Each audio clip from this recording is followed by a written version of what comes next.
Hello there, you're welcome to Corruption Watch, and starting from today, we're not just coming to you through radio, we're also coming to you through podcasts, and this is available on demand. I am Atiewin Imbila Lawson. Now, in our first episode, we're going to be discussing asset recovery, and we're going to be looking at the NCA case. Now, it should be recalled that on May 12, 2020, a judgment by an Accra High Court presided over by His Lordship Korieh Kyei Baffour, Justice of the Court of Appeal, sitting as an additional High Court judge, sentenced 3 persons to a collective 16 years in prison. By that judgment, Justice Kyei Baffour, he sentenced 3 of the 5 persons, all of them being from the National Communication Authority or former staff of the National Communication Authority. Now, they are accused of corruption in the clandestine purchase of supposed cyber security equipment for the National Communication Authority. Now, in his judgment, Justice Kyei Baffour gave an order for the seizure of the assets of the convicted persons to the tune of $3 million. The seized assets are to be forfeited to the state, which of course is Ghana in this case. Now, Justice Kyei Baffour also ordered the Attorney General to take steps to enforce his judgment.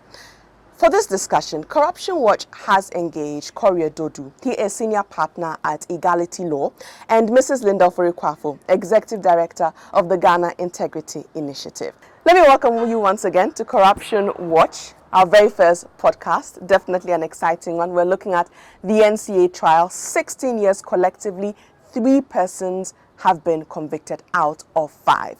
With that known, let me refresh your memory. How did we get here? Now, indeed, the NCA was the MPP government's first attempt at prosecuting alleged corrupt persons of the previous administration when it took office. This was in December 2017.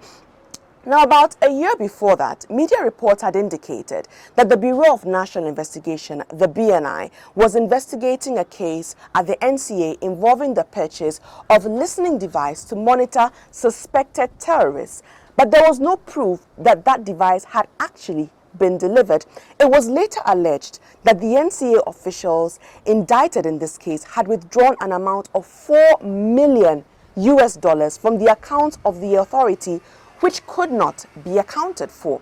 Now, in November 2017, Corruption Watch followed up on the case at the AG's department, and the AG's department indicated that it was preparing a docket to be sent to the court.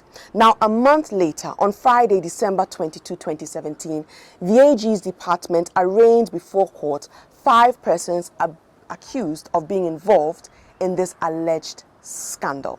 The first accused person, Eugene Baffour, he is former board chairman of the National Communications Authority. The second accused person, William Matthew Tetetevie, former Director General, that's the DG of the NCA. The third accused person, Nana Owusu Enshaw, a former board member of the NCA who served as a chairman of the finance subcommittee of the NCA board. Now, the fourth accused person, Alhaji Salifu Mimina Osman, is a former deputy national security coordinator and former board member of the NCA. The fifth accused person, George Derrick Opong, he is director of Infralux Development, IDL, which is a company incorporated under the laws of the Republic of Ghana. So the first 4 accused persons are directly linked with the NCA. They're either working Director General, working with the NCA, or on the board of the NCA. The fifth accused person, who is George Derrick Opong, he is director of Infralux Development, which is a company incorporated under the laws of the Republic of Ghana. Now we have the 5 persons who have been accused, or who had been accused at that time. Keep their names in mind, because shortly I'll tell you the different sentences that they were given and those who were acquitted and discharged. Now, on the 12th of May 2020, an Accra High Court presided over by His Lordship Korieh Kyei Baffour, a Justice of the Court of Appeal sitting as an additional High Court judge, sentenced 3 of the accused persons to various terms of imprisonment for their roles in the clandestine purchase of the supposed cyber security equipment. Eugene Baffour will serve 6 years in jail, while William Matthew Tetetevie and Alhaji Salifu Mimina Osman will each serve 5 years in jail. So those are 16 years in total. Now those are 3 persons, but remember, I gave you 5 names. So what happened to the other 2? So George, Derek Opong, and Nana Owusu Enshaw have been acquitted and discharged. With that background provided, the first episode of Corruption Watch podcast will have our astute resource persons break down this judgment and the implications for asset recovery and for Ghana's fight against graft.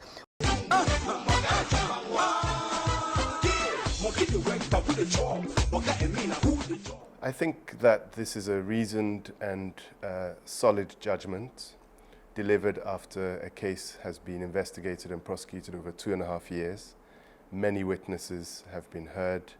The defense took every opportunity to challenge the validity of the prosecution on procedural grounds and on evidential grounds. And ultimately, the judge found guilty 3 senior people in the NCA in a range of corruption charges which were, to my view, tried thoroughly and conscientiously. So I don't wish to comment on the rights and wrongs of the judgment, but one reading that judgment from afar can see how the judge came to the conclusion that he did. I actually believe because corruption is a crime, we need good laws to be able to address same. And so we can actually not discuss corruption outside the rights legislation that we have. And we always say as a country, we have a good number of laws that are intended to help minimize corruption in the country. So anytime we get a case of this nature where the law is applied and applied effectively, and the results that we were intending to have is what we get.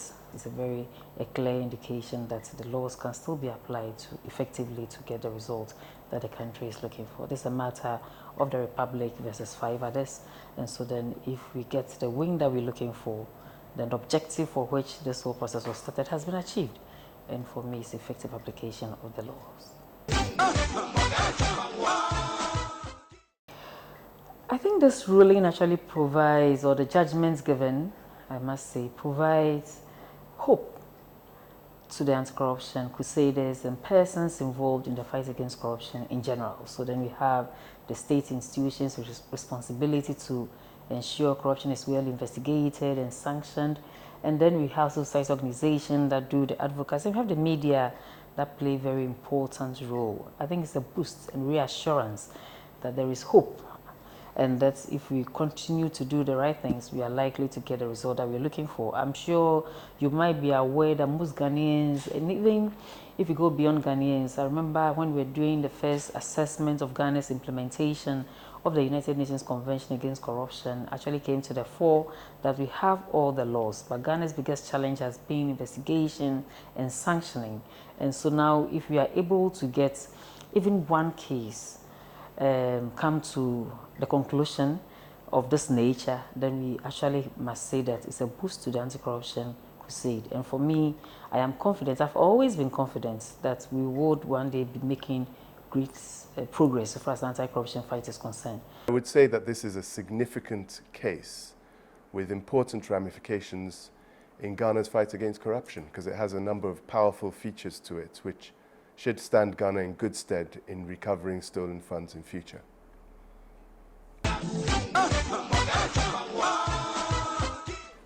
So this was the procurement of an $8 million contract for security equipment from a company in Israel.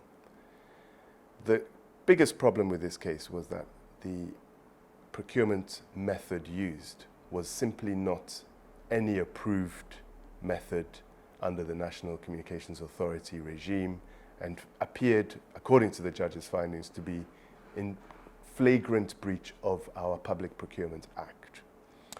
So a number of charges were brought, including stealing, misappropriation of public funds, misconduct in public office, money laundering offences, and conspiracy offences around the alleged plan of a number of individuals to steal.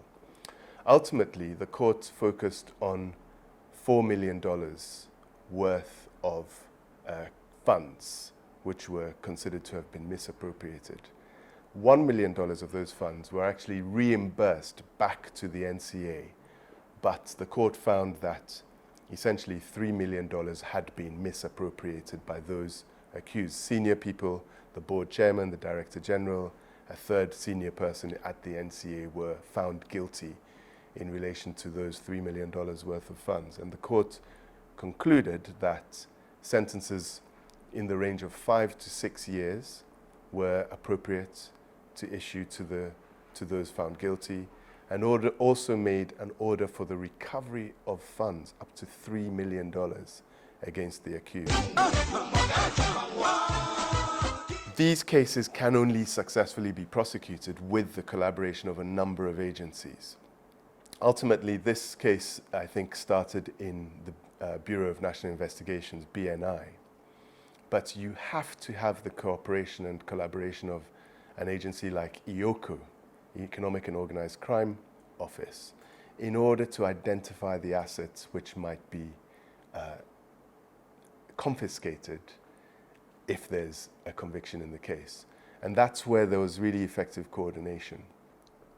Now, when you bring the case to court with the prosecutors, you can imagine having a whole host of witnesses available to give evidence, ensuring that they do so when they're required to, on time, in making sure that they are available, and then ultimately those witnesses giving effective evidence to meet the criminal standard of proof, which is beyond reasonable doubt, is really a very substantial exercise in coordination, and it shouldn't be underestimated just how difficult it is to prosecute a case like this.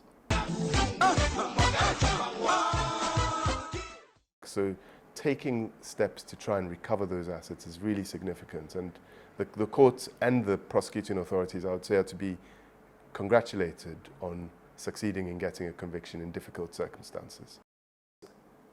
Putting someone in jail over this type of allegation is really only a part of the deterrent effect. Now, if you can also take steps to recover the losses to the state, there are a number of benefits to doing that. On the one hand, of course, you can try and recover the public funds back to the public purse, but separately, you strike fear into the hearts of those who are involved in stealing from the state and dispersing those funds, profiting from those funds. Those exercises in stealing a large sum of money like $3 million involve an awful lot of enablers and fixers, service providers, including people like lawyers, accountants, banks, to dissipate those funds and, as we say, launder the funds, the proceeds of crime, and ensure, therefore, that they can't be traced. Now, when a court is able to make an order for asset recovery, what it is essentially doing is following the money, following the trail from the theft through to where that money has been spent and has ultimately ended up, and bringing it back into the control of the state. And in so doing, you send out a message which is much more powerful than the mere message of a conviction and someone being put in jail, which is this money will ultimately be brought back and it won't benefit all those who were expecting to benefit from it. And that in itself then strikes fear into the hearts of the enablers, the fixers, because if they haven't done their jobs in ensuring that they're dealing with clean money, then they stand to lose themselves very significantly. Take lawyers, for example. Across the world now, it is being constantly pointed out that lawyers haven't always been as diligent as they should be when they take on clients and they accept monies into their accounts on behalf of clients for transactions without doing enough due diligence to establish where that money came from and what the purpose is for the transaction which the money is apparently to be used.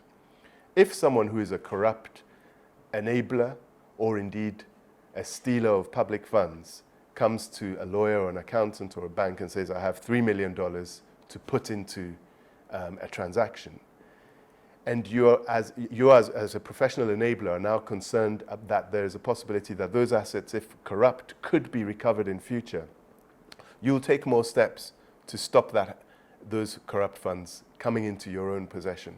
And that assists in a much broader deterrent effect than just focusing on putting the criminal in jail. Of what essence is this whole issue, this NCA matter to the state? Of what relevance and importance if we are only able to send people to jail and not be able to recover the monies that were wrongly applied? So for me, if the judge has actually directed that their assets should be taken and the money is recovered, is the right direction. He's actually applying the law. And so I come back to the first question, is the application of the law that we're looking at. But then we should try to be able to recover. If you use state resources wrongfully, and then you are investigated and you found culpable, and then there's a judgment that says take the asset, and actually the assets are recovered, it serves as a learning, a warning to other people who might be in office and still be planning to be building the mansions and all those things, thinking that nobody will come after them. I think we have to move beyond. And I realized the IOCO has started some efforts in that direction. Last year or so, I saw a documentary that has been done by them on effort that they are making. I think their law gives them the power, and even the OSP law also gives powers to recover or seize assets and all those things. For me, it's good for anti-corruption fights, and it will deter. So then if your father has accumulated so much wealth and then he gets a case in court and he's sentenced to prison, whatever, and then you realize at the moment you are losing everything that you once enjoyed, I think it will serve as a warning and a deterrent to other people that the benefits of corruption is actually lower than the costs it brings to the perpetrators. So ultimately, an ideal asset recovery regime starts at the beginning of the case. And it should start not with the conviction of the accused and finding them guilty of the crime, but with freezing assets which are suspected to be linked to that crime at the point at which that crime is being investigated. So what would work really well in our system and is now beginning to work very effectively in other countries around the world is if you get an order early on, and IOCO has this power to freeze the assets which are suspected to be part of the proceeds of crime. Manage those assets effectively whilst the case is being prosecuted. And now this is really important because if you freeze, for example, a fleet of cars, what does that actually mean? We're not talking about putting them in a freezer. We're talking about confiscating them and holding them until the end of the case. That's what freezing means. Now, you must maintain the value in those assets. Because if a case goes for 2 years, and as we've seen sometimes happen, the vehicles, the assets are left sitting somewhere unprotected, grass may grow up around the wheels, rust may enter their engines, and they may not actually be worth anything after a couple of years. You haven't done anything. You've depreciated the asset. If you then get a conviction and you have a bunch of rusty cars which you can't move as your asset recovery, you've failed. And so confiscation of an asset which isn't worth anything is a complete waste of time. So you must freeze the assets at the beginning of the process, maintain its value, and then ultimately you hope for a successful prosecution of the case, conviction of those who were accused, and on the back of the conviction, i.e. the finding of guilt, the courts can make a confiscation order in relation to those assets. So that means that the assets which have been frozen are now determined by judicial order to now belong to the state, because the state has proven that the assets were the proceeds of crime. And then you can realize the value of those assets back to the state. Now, IOCO has this power. They can freeze assets at the beginning of a case. They can hold the assets for 12 months at a time, and then they can get an order to renew and extend the order freezing the assets until the conclusion of the trial. And so it's very important, one can see, for EOCO to work in conjunction with the prosecutors very, very closely to ensure that the asset freezing at the beginning happens in more cases and therefore leads to asset realization at the end of a case in more cases where we have convictions. The courts can make a confiscation order in relation to those assets. So that means that the assets which have been frozen are now determined by judicial order to now belong to the state, because the state has proven that the assets were the proceeds of crime. And then you can realize the value of those assets back to the state. Now, EOCO has this power. They can freeze assets at the beginning of a case. They can hold the assets for 12 months at a time, and then they can get an order to renew and extend the order freezing the assets until the conclusion of the trial. And so it's very important, one can see, for EOCO to work in conjunction with the prosecutors very, very closely to ensure that the asset freezing at the beginning happens in more cases and therefore leads to asset realization at the end of a case in more cases where we have convictions. Well, the prosecutors and the state can only deal with the evidence which they have before them. So one must assume that when this case was commenced in 2017, there wasn't enough evidence available to freeze assets prior to the trial taking place. So the seizure order is essentially after the effect. You've convicted, you've made your sentencing, and as part of the order, and effectively as part of the sentence, you don't only imprison, but you make an order to seize the assets which have been found in the case to have been lost to the state. And that's what the seizure order means. But essentially, the seizure order is like shutting the stable door after the horse has bolted. Because at that point, assuming these are genuine crimes which have been committed, those who were responsible have had the whole period from the commencement of the case, 2.5 years, to cover their tracks and ensure that the funds cannot actually be recovered. It's much more difficult to recover assets post-trial through a seizure order. Most of the time it's going to be very difficult for the Attorney General to make effective use of such an order and actually manage to realize any of those assets, which is why the freezing order prior to the case becomes so important if it can be used effectively. As much proactive, early freezing of assets as is possible in our jurisdiction, given our criminal procedure, must be done. But we have challenges in our system. One, we have, without going into all the mechanics of the criminal procedure, we have difficulties in establishing and obtaining such freezing orders at the beginning of a case. There is a need for a practice direction to guide the courts, the judges, the prosecutors, and indeed the defense to ensure that the regime is fair and can be applied in an effective way to ensure that assets are frozen in a manner which takes due account of the rights of the accused, who, bear in mind, at the stage of the beginning of an investigation, haven't been convicted. So it's actually, on one view, quite a draconian order to freeze someone's assets when they haven't yet been convicted of any offense. So it's very important that you ensure you have a fair regime for doing that. And in fairness, Ghana needs to do more quickly to ensure that there is a solid practice direction dealing with the freezing of assets prior to the conclusion of a trial. That's one challenge. The second challenge is how you actually hold on to and manage those assets once you've frozen them through the court process. I talked earlier about the fact that assets can lose their value. Managing assets is the job of effectively a receiver.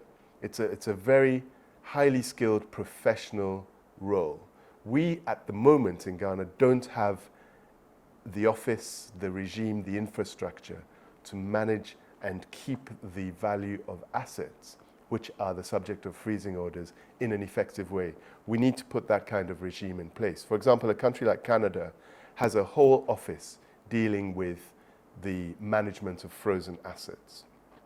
And until we have such a regime, as I say, you can freeze the assets, it then loses its value, and ultimately you get a confiscation order at the end of the case over an asset which has depreciated substantially.